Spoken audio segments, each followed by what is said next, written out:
My sister thought I was her permanent, on-call, unpaid servant, so I finally locked my door. She responded by telling my parents I was unstable and a danger to her children. An hour later, I was forced to play security footage for a police officer, and I set a trap she never saw coming. This is where the story truly begins, and you won't want to miss what happens. Make sure you're subscribed to see it through to the end. We're always curious. Where in the world are you all watching from today? Let us know in the comments. The migraine had started an hour ago, a familiar, dull throb behind my left eye that signaled an impending explosion of pain. I'd taken my medication, but I knew I was on borrowed time. I stared at the audio file on my computer, the cursor blinking mockingly. Stats Surgical Report, Dr. Al-Jamal, the file was named. Urgent. A complex triple bypass procedure, and the surgeon, a notoriously fast talker, had dictated over 40 minutes of post-operative notes that I needed to transcribe, proof, and return within the next 2 hours. My biggest client, a surgical group that paid half my monthly bills, depended on me for this kind of turnaround. At 42, I had built a precarious freelance career as a medical transcriptionist, a job that required absolute silence and intense focus, all from the small home office I'd fought so hard to maintain. My focus was shattered by the crunch of gravel in my driveway. I didn't even need to look up. It was the sound of my life being derailed, the sound of my younger sister, Laura. I glanced at the clock. 10:15 a.m. on a Tuesday. I saw her beat-up sedan through the blinds, the one I'd co-signed for. I saw her get out, her movements rushed and agitated. She went to the back door, and I saw the small heads of my nephew and niece, Liam, 9, and Sophie, 6. My heart did its usual complicated squeeze, a rush of love for them, and a hot, sinking dread of their mother. A familiar script was about to play. Laura would text, "I'm here," and then immediately walk in, uninvited, dropping the kids' backpacks on my clean floor. She would give me a breathless, false-sounding excuse. "My agent just called," or "I have a huge influencer collab, gotta run." And then she would be gone, leaving me to juggle two energetic, and often unruly, children with a surgical report that could not, under any circumstances, be late. But today was different. Today, the migraine was a vice. Today, the deadline was ironclad. Today, I had finally had enough. As I heard her familiar, confident footsteps on the porch, I didn't go to the door. Instead, I pressed the lock icon on my phone, which controlled my smart lock. I heard the thunk of the deadbolt. A moment later, my doorbell camera chimed on my phone, and Laura's face appeared on the screen, looking annoyed. "Thea, open up, it's freezing." I leaned toward the intercom speaker on my desk. My voice came out calmer than I felt. "Hi, Laura, I can't today." She froze, her perfectly microbladed eyebrows shooting up. What are you talking about? Open the door." "I can't," I repeated, my voice firm, though my stomach was churning. "I have a critical work deadline, the one I told you about last night. I can't watch the kids, you have to leave." For a second, she just stared at the camera, her expression blank with disbelief. The entitlement was so complete that the concept of no simply didn't compute. Then, her face contorted. It was like watching a mask crack and fall away. "Are you kidding me?" she shrieked, her voice high and sharp. She stepped forward and slammed her fist on the door. "Thea, don't be like this. I don't have time for your moods. Open this door right now." "I'm not having a mood, Laura. I'm working. I am on a deadline that pays my mortgage. You can't just drop them here. I told you that." "It's an emergency," she screamed. Liam and Sophie were now out of the car, standing on the walkway, looking small and confused. My heart ached for them. "What's the emergency, Laura?" I asked, my voice dangerously quiet. She sputtered, My meeting, it's with a huge brand. This could be my big break, Thea, and you're trying to ruin it. You're so selfish. You just sit in there all day doing nothing." "I'm not doing nothing, I'm working," I said, my patience snapping. "And you know I am. You do this every time. You have to find someone else." "There is no one else," she wailed, and this time she delivered a full-force, open-palmed slap to my front door. The wood shuddered. "You're their aunt. It's your job. What is wrong with you? You're being heartless. You're going to make me lose this job." Sophie started to cry. I felt like the lowest form of life on earth, but I held my ground. If I caved now, I would cave forever. "Go home, Laura, or find other care. I am not opening the door." Her face went pale with a rage that was terrifying to see. She pointed a shaking finger at the camera. "You will regret th. She whispered, her voice venomous. "You have no idea what you just did." She grabbed a stunned Liam by the wrist, snatched up a crying Sophie, and stormed back to her car. She threw them into the back seat, not even buckling them in, I noted with a fresh wave of anger, slammed her door, and peeled out of my driveway, spinning gravel onto my lawn. I stood in my silent house, my heart hammering against my ribs. The migraine was no longer a throb, it was a full-blown explosion of white-hot pain. The betrayal was worse than the diagnosis itself. I stood frozen in my office for a full 5 minutes after her car disappeared. My hands were shaking so badly that I couldn't grip my mouse. The silence of the house felt unnaturally loud, amplified by the phantom ringing of Laura's screams in my ears. The adrenaline from the confrontation had momentarily eclipsed the pain of my migraine, but now it all came flooding back, a toxic cocktail of guilt, rage, and physical agony. My first impulse was to run after her, to call her and apologize, to say, "Bring them back, it's fine, I'll manage." That was the role I had always played. I was Thea, the reliable one, the boring, stable, rigid older sister who existed to clean up the messes made by Laura, the spirited one. My entire family, especially our parents, Margaret and Robert, had reinforced this dynamic for over 30 years. Laura had passion, I had responsibilities. Laura had dreams, I had a job. But as I sank into my office chair, the sheer, blinding injustice of it all hardened my resolve. I remembered, with crystal clarity, what had happened just 3 weeks prior. Laura had pulled the same stunt, dropping the kids off with a breezy. "Just for an hour, Thea, I promise," while I was in the middle of a live, timed transcription test for a new, high-paying neurology clinic. That hour had turned into 6. Liam, bored, had started playing with my modem, and my internet connection had dropped in the middle of the test. I failed it. I lost the potential client, a contract that would have been worth thousands. When I confronted Laura, she had laughed it off. "Oh, Thea, don't be so dramatic, it's just money, I'll pay you back." She had never paid me a dime. She still owed me for co-signing her car, for the 3 months of her rent I'd covered last year, for the endless stream of just $50 she needed for gas or groceries. The guilt began to recede, replaced by a cold, hard anger. I wasn't just angry for myself, or my lost income, or the throbbing pain in my skull. I was angry for Liam and Sophie. What kind of mother used her children as emotional battering rams? What kind of person screamed and cursed in front of them, then peeled out of a driveway without even buckling them in? I looked at the small, discreet monitor on the corner of my desk. It showed 4 camera feeds from my home security system. I'd had it installed a year ago, not for burglars, but for Laura. It had felt extreme at the time, paranoid even. But I'd done it after she'd borrowed my expensive work laptop while I was in the shower, then dropped it, shattering the screen. She'd lied, of course, claimed it just stopped working, and our parents had taken her side. It was an old computer anyway, Thea. You can't blame Laura for an accident. The accident was the final straw. I'd used my savings to buy a new, high-end system and a security package with cloud storage. I had a camera on the front door, one on the driveway, one on the back porch, and one in my living room. I'd told myself it was for peace of mind. But I knew, deep down, I was building an arsenal.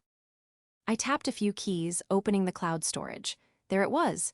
Driveway camera 10:15 a.m., front door camera 10:16 a.m. I clicked on the files and the whole ugly scene played back. The audio was crystal clear. My calm, firm "I can't today." Her disbelieving what? Her escalating screams, her lies about a big break. Her venomous, whispered, "You will regret this." And finally, the driveway footage showing her driving off with the kids. I downloaded both files. I saved them to my desktop, then backed them up to a separate, encrypted hard drive. I felt a strange, cold calm settle over me. The guilt was gone. Laura, in her blinding rage, always forgot one crucial thing: this house has eyes and ears, and I was no longer willing to be the silent witness to her destruction. I was now the curator of her consequences. I took a deep breath, swallowed 2 more painkillers, and turned back to the surgeon's audio file. I had work to do. My relationship with Laura was a 38-year-long case study in one-sided sacrifice. I was the elder by 4 years, and from the moment she was born, I was designated her keeper. I was the old soul, the responsible one. Laura was the wild child, the free spirit. Our parents, Margaret and Robert, reveled in this dynamic.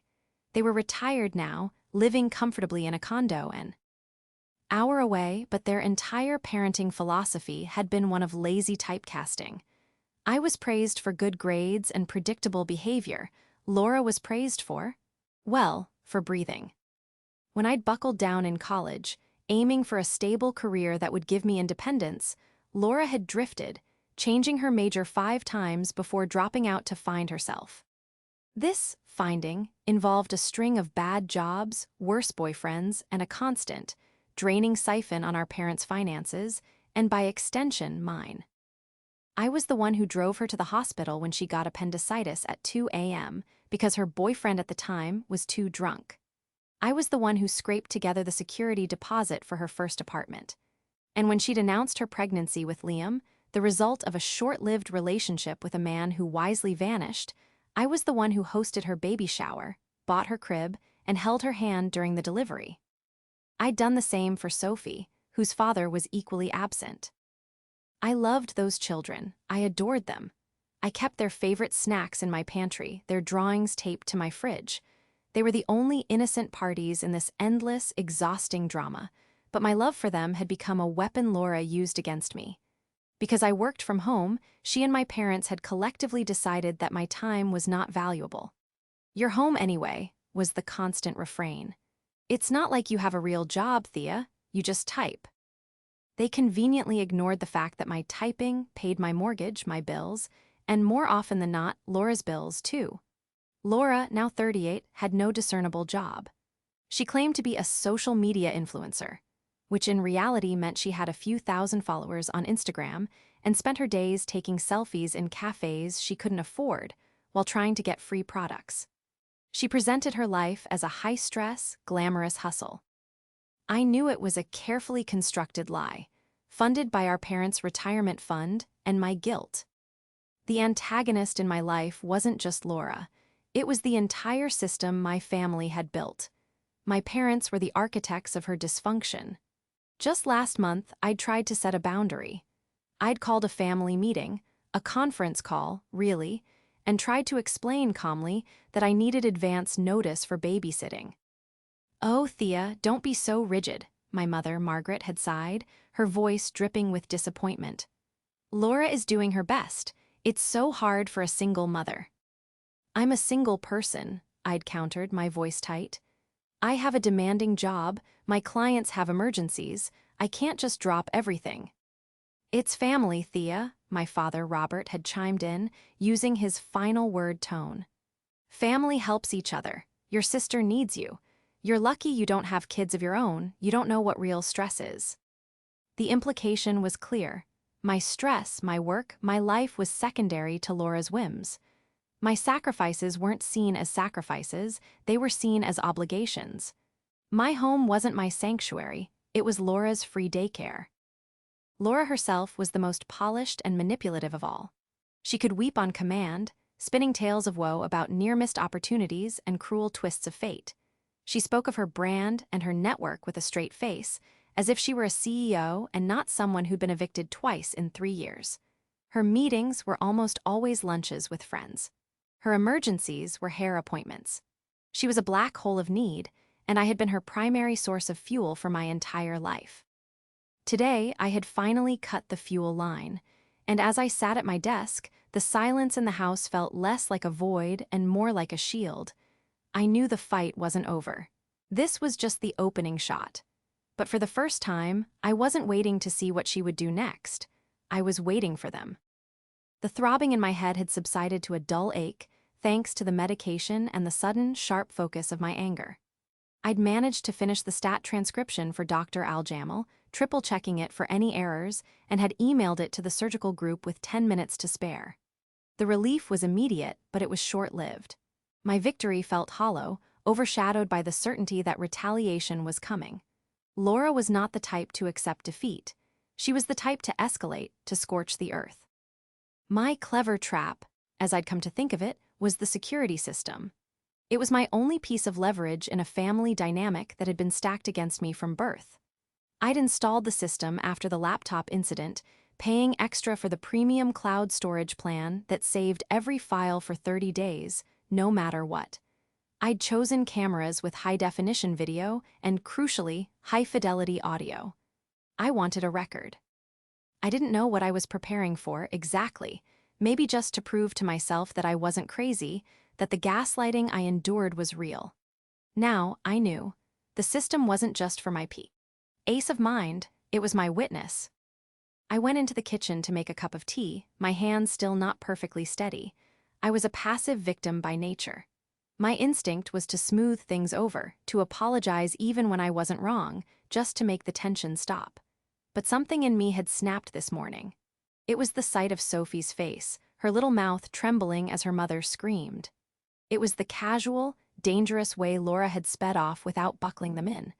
This wasn't just about me and my job anymore. This was about them. My phone, sitting on the kitchen counter, buzzed. My stomach leaped.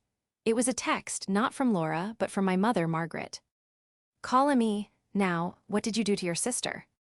The capitals, the accusation, not what happened, or is everything okay, but what did you do? The verdict was already in. I was guilty.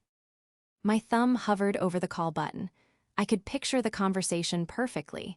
My mother's voice, thick with disappointment and manufactured concern. "Thea, Laura is hysterical. She said you locked her out in the cold. She said you screamed at her in front of those poor children.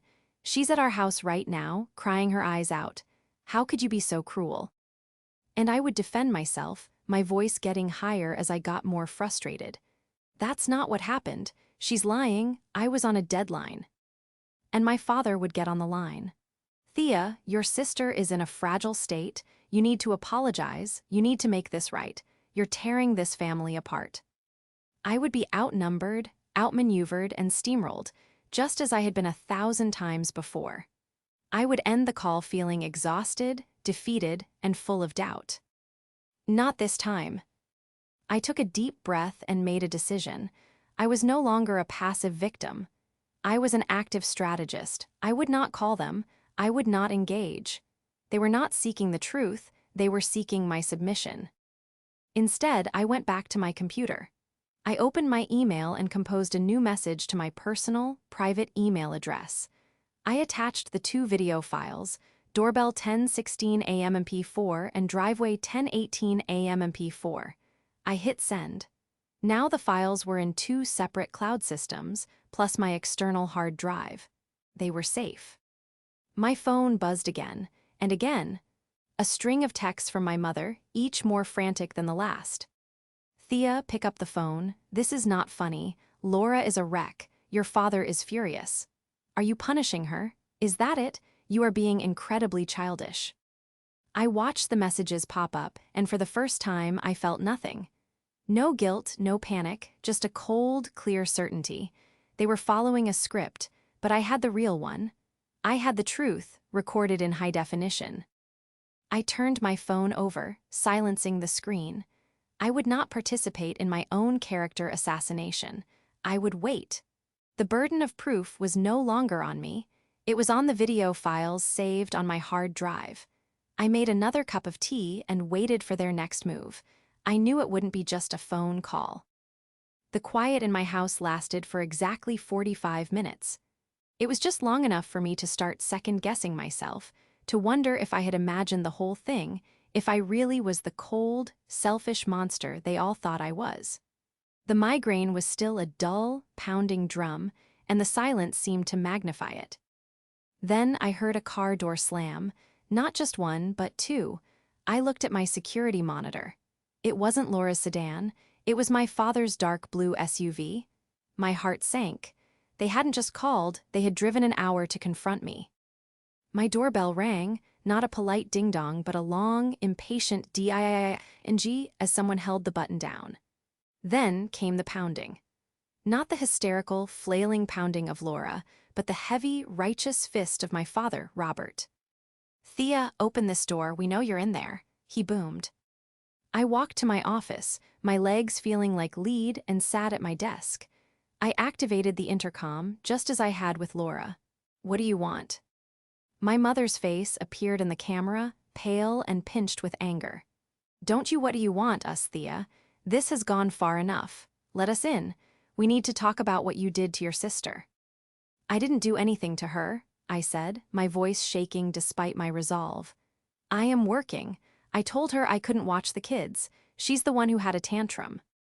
"She is distraught," my mother cried, her hands fluttering to her chest in a gesture of pure theater. "She came to us, in tears, saying you screamed at her and the children, that you told her.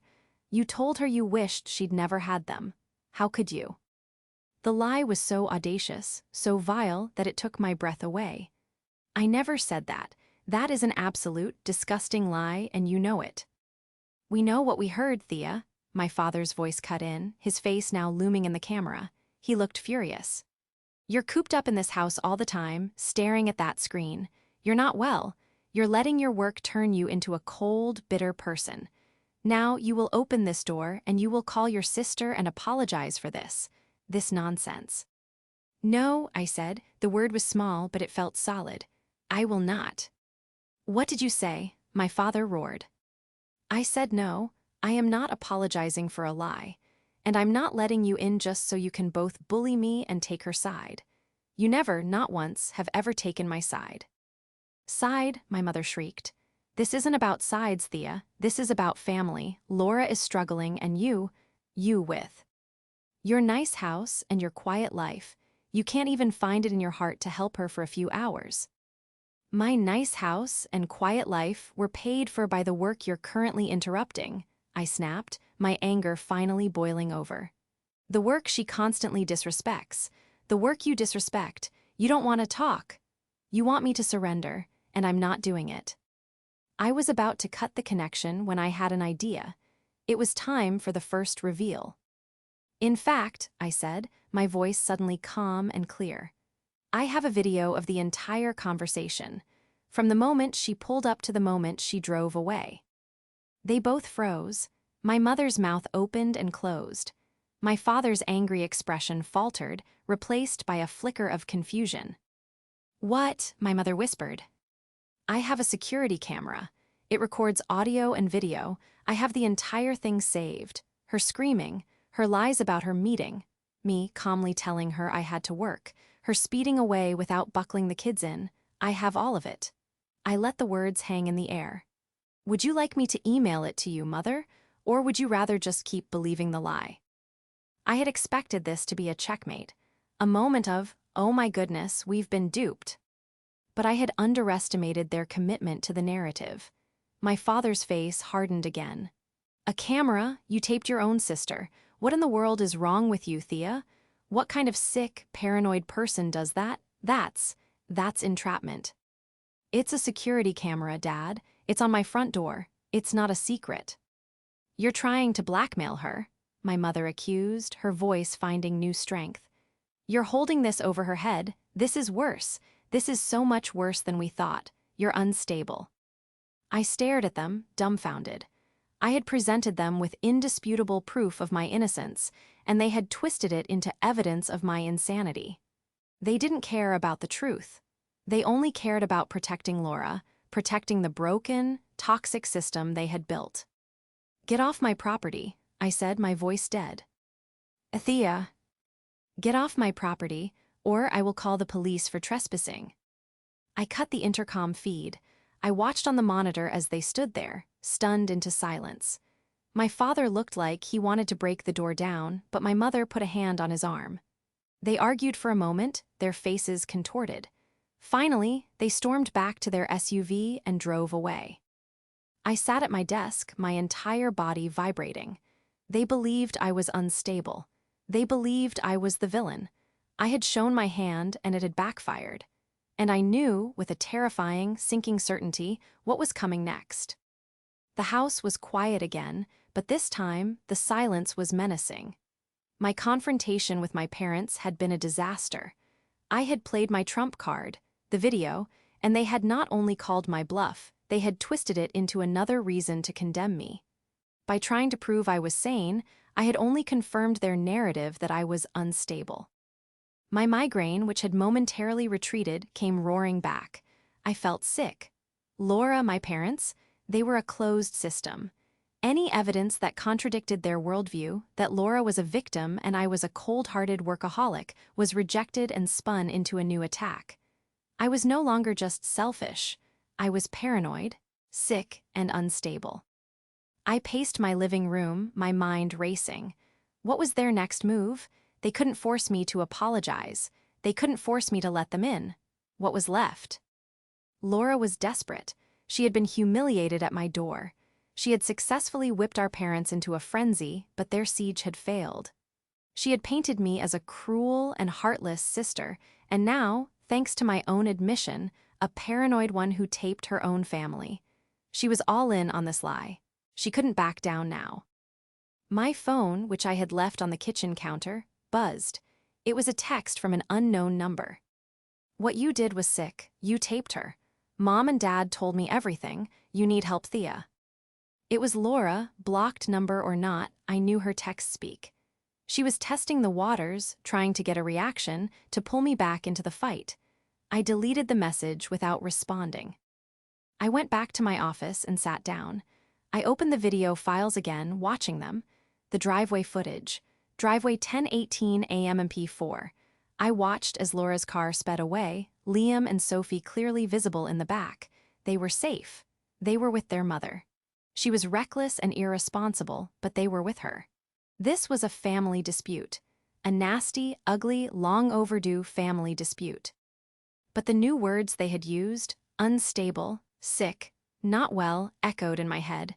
They weren't just insults. They were weapons.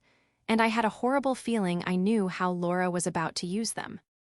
She was desperate to regain control.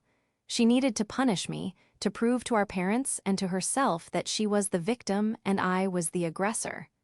How could she do that, now that her allies had failed? The answer came to me in a cold, nauseating rush. She would escalate. She would take the lies she had told our parents and make them official. She would bring in an outside party, someone who couldn't be ignored. I looked at the clock. It was 11:45 a.m., just over an hour since I had locked my door. My thoughts were interrupted by a sound that made my blood run cold. A polite, official knock at my front door. It wasn't the frantic pounding of Laura or the heavy fist of my father. It was a measured, firm rap, rap, rap. I looked at my doorbell camera. My heart stopped.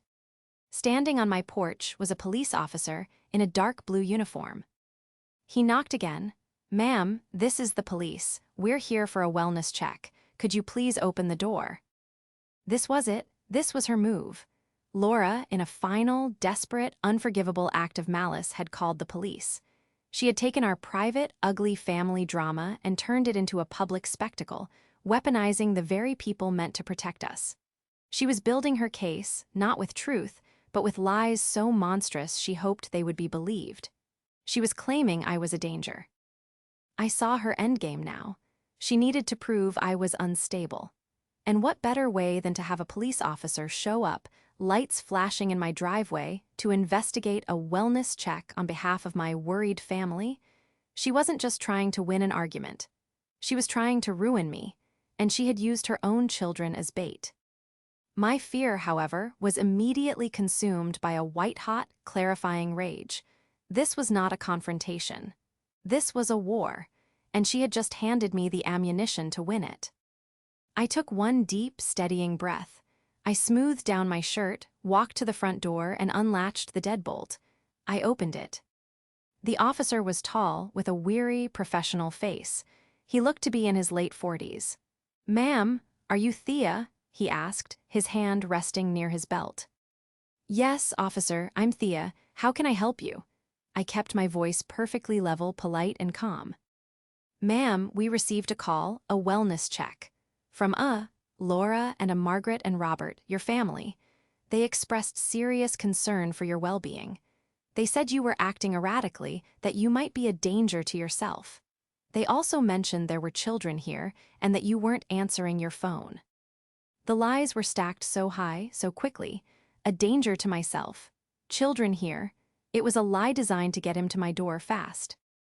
Officer, I said, I am perfectly fine. I am not a danger to myself. And as you can see, there are no children here. I am in the middle of my workday.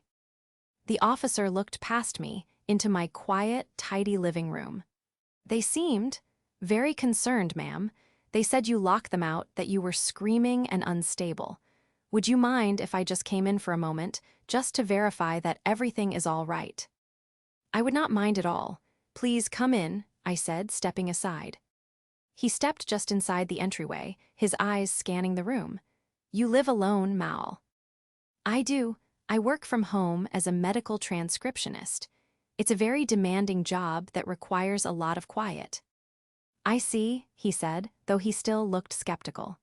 Your sister, Laura, she said she was here this morning with her children, and you, well, she said you snapped, that you refused to let her in and were screaming at her. This was the moment, the showdown, but it wasn't going to be the loud, dramatic mess Laura had envisioned. It was going to be quiet, calm, and systematic. Officer, I said, motioning toward my office, I am the one who is being harassed. My sister, my mother, and my father have all been here today, creating a disturbance. My sister filed a false report, and I have proof. He raised an eyebrow. Proof. Please come into my office. He followed me. I sat at my desk and brought up the security footage on my main monitor. I have a security system, officer. It records audio and video. This is my sister, Laura, arriving at 10:15 a.m. I clicked play on the doorbell 10:16 a.m. MP4 file. The officer stood behind me, watching silently. He saw Laura's face appear. He heard my calm, clear voice. Hi, Laura, I can't today. He heard her immediate, escalating shriek. Are you kidding me? Open this door right now. He heard my firm, patient explanation about my work. He heard her lie about her big break. He heard her call me selfish and heartless. He heard her venomous, you will regret this. I then clicked on the second file, driveway 10:18 a.m. MP4. And this, officer, is the driveway camera, time-stamped seconds later. This is my sister driving away with her children, who were, as you can see, safely in her car. They were never in my home. They were never in my care. And they were never in danger unless you count her reckless driving. The officer's face, which had been neutral and skeptical, had hardened into a mask of pure annoyance. He had been lied to. His time had been wasted. And just as he was about to speak, as if on cue, a car door slammed outside. Then another. I looked at my monitor. Laura's sedan, my father's SUV. All three of them, Laura, Margaret, and Robert, were rushing up my walkway, their faces a mask of righteous concern. They had clearly followed the police, timing their arrival to be the rescuing family. They saw the open door and burst in. Officer, thank God, my mother cried, rushing toward him. Is she all right? We were so worried. See, Laura yelled, pointing a shaking finger at me. She's crazy. She locked us all out. She's unstable, I told you. The officer held up a hand. The effect was instantaneous. All three of them stopped, their dramatic entrance script cut short. Ma'am, he said, his voice hard, addressing Laura directly. I have just reviewed security footage of your encounter this morning. Laura's face went from pale to ghostly white. My parents looked confused. Footage, my father said. That's right, the officer continued, his eyes locked on Laura. I saw the entire event. I heard you screaming at your sister. I heard her calmly tell you she was working. I heard you lie about an emergency. And then I saw you drive away with your children. At no point were those children in danger. At no point was your sister unstable or screaming. You, however, were. He turned his gaze to my parents. And then you came and continued the harassment. And then you. He said, pointing back to Laura, called in a false report, claiming child endangerment and a person in a mental health crisis, tying up police resources. The triumphant, worried expressions had vanished, replaced with pure, unadulterated shock. My mother looked like she was going to faint. My father's face was beet red. Laura began to sputter. But she taped me, that's illegal, she's sick. Ma'am, the officer said, his voice dangerously low.